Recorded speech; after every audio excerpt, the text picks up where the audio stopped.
আমাৰ শৈক্ষিক বাতাবৰণত ইয়াৰ প্ৰভাৱ পৰিব বুলি আমি মানে শংকিত হৈছোঁ আচলতে। আৰু আমি যেতিয়া কথাটো গম পাইছিলোঁ, আমি 2024 চনৰ আগষ্ট মাহত এখন ডেপুটি কমিশ্যনাৰলৈ চিঠি দিছিলোঁ এইটো বন্ধ কৰিব লাগে বুলি ৰিকুৱেষ্ট কৰি পেলাই। তাৰপিছতো আকৌ আমি সেইটো কথা চলি থকা বুলি শুনি পেলাই আমি আকৌ এখন joint commissioner Guwahati municipal corporation আৰু কমিশ্যনাৰ কপি দি পেলাই আমি আৰু এখন চিঠি দিছিলোঁ। কিন্তু আমি ভাবিছিলোঁ যে আমাৰ চিঠিৰ ওপৰত গুৰুত্ব দি পেলাই প্ৰক্ৰিয়াটো বন্ধ হৈছে।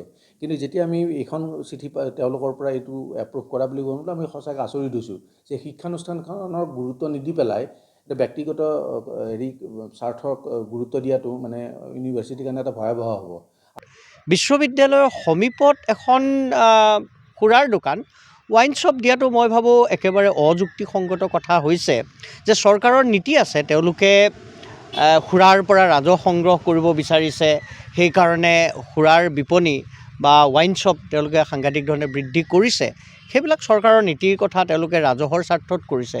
কিন্তু শিক্ষানুষ্ঠান হিচাপে আমাৰ স্বাৰ্থ হ'ল যে আমাৰ যাতে বিদ্যায়তনিক যি অনুশীলন তাত কোনো বাধা নহয়, বিশ্ববিদ্যালয়ত কোনো উচ্ছৃংখলতা সৃষ্টি নহয়, বা সুৰাপান কৰি আহি বিশ্ববিদ্যালয়ৰ বাহিৰৰ কোনো ব্যক্তিয়ে আহি বিশ্ববিদ্যালয়ৰ ভিতৰত এটা পৰিৱেশ অনিষ্ট কৰা এটা বাতাবৰণ সৃষ্টি কৰক, অথবা বিশ্ববিদ্যালয়ৰ ছাত্ৰ ছাত্ৰী সকলো ইয়াৰ দ্বাৰা এই যে এখন ৱাইন শ্বপ দিব, সুৰাৰ বিপণী দিব, তাৰ দ্বাৰা উৎসাহিত হৈ তেওঁলোকো মদ্যপানত মানে নিয়োজিত বা তালৈ গতি কৰক, এইটো আমি নিবিচাৰোঁ।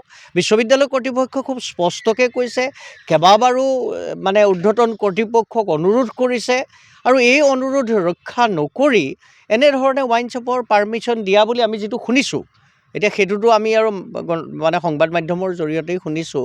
মই ভাবোঁ এইটো এটা অনুচিত কথা হৈছে। আমাৰ চৰকাৰৰ প্ৰতি, জিলা প্ৰশাসনৰ প্ৰতি আৰু মানে পৌৰ নিগমৰ প্ৰতি আমাৰ অনুৰোধ যে এই যিটো তেওঁলোকে অনুমতি দিছে, অনুমতি অতি সোনকালে বাতিল কৰিব লাগে। এতিয়া এনেকুৱা এটা পৰিৱেশ হৈছে, যিখিনি ঠাইত লাইচেঞ্চখন আনি তাতে মদৰ দোকানখন আৰম্ভ কৰিছে, সেই ঠাইখিনিৰ নামেই হ'ল বিদ্যানগৰ, আৰু তাতে আপোনাৰ দুখন প্ৰাইভেট ইনষ্টিটিউট আছে, পুনে ইনষ্টিটিউট অফ ছায়েন্স নে কিবা এখন আছে, আৰু এখন আছে, মই একজেক্ট নামটো নাজানো।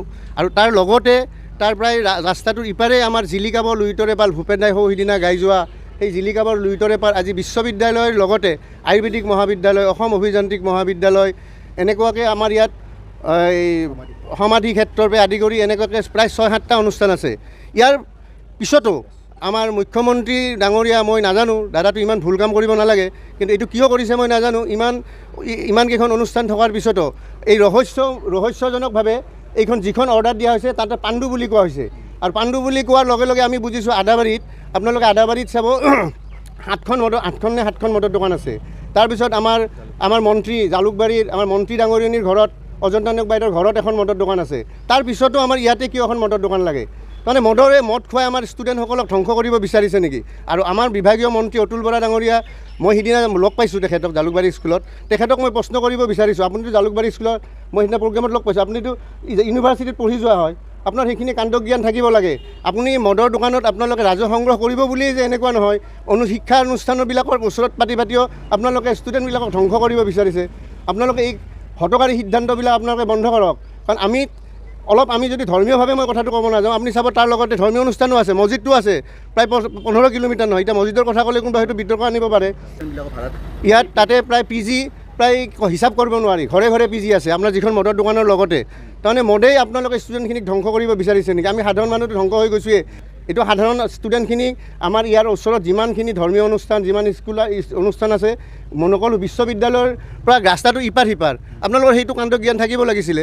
আমি প্ৰায় 5-6 মাহমান আগতে আমি যেতিয়া গম পালোঁ যে কৃষ্ণচূড়াৰ ধাবাৰ ওচৰতে এখন মানে মদৰ দোকান খোলাৰ ব্যৱস্থা কৰিছে, তেতিয়া আবকাৰী বিভাগ যেতিয়া আহোঁতে আমি তাৰ বিৰোধিতাৰ লাইন লৈ আমি স্থানীয় ৰাইজ হিচাপে এখন ডিচিত তাত এখন মেমন পত্ৰ দিলোঁ যে এই অঞ্চলটো যিহেতুকে আমাৰ গুৱাহাটী ইউনিভাৰ্চিটি ইঞ্জিনিয়াৰিং কলেজ, লগতে তাৰমানে স্থানীয় ৰাইজৰ বহু অসুবিধাৰ সন্মুখীনৰ মানে স্বাৰ্থত মানে বহুকেইখন পিজি আছে তাতে ইউনিভাৰ্চিটিৰ, যিহেতুকে ল'ৰা ছোৱালীবিলাক তাত থাকে, গতিকে সেই ক্ষেত্ৰত ডিচিক আমি অৱগত কৰাত আকৌ আবকাৰী বিভাগক এটা মানে তদন্তত পঠাওঁতে সেই দোকানখনৰ ওচৰতে আমাৰ প্ৰায় 10 মিটাৰ, 15 মিটাৰ, 20 মিটাৰত আমাৰ মাটি, আমাৰ ঘৰ, গতিকে আমাৰ ঘৰৰ ওচৰত যিহেতুকে তেখেতসকলে ক'লে যে ৭৫ মিটাৰৰ ভিতৰত যদি কোনোবাই আপত্তি কৰে তেতিয়াহ'লে এইটো মানে কোনো ধৰণৰ অনুমতি প্ৰদান কৰা নহ'ব।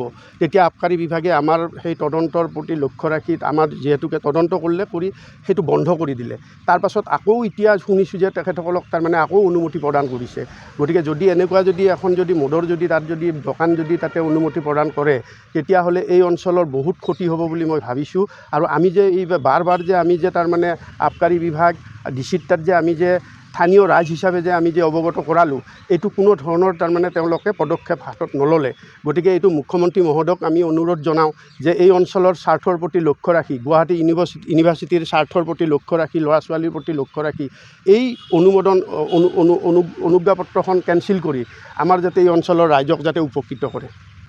প্ৰতি আমিতো স্থানীয় ৰাইজ হিচাপে তাৰ বিৰোধিতা কৰিমেই আৰু আমি পাব্লিক পিটিশ্যন হিচাপে আইনগত ব্যৱস্থা ল'বৰ কাৰণে আমি আগবাঢ়ি যাম।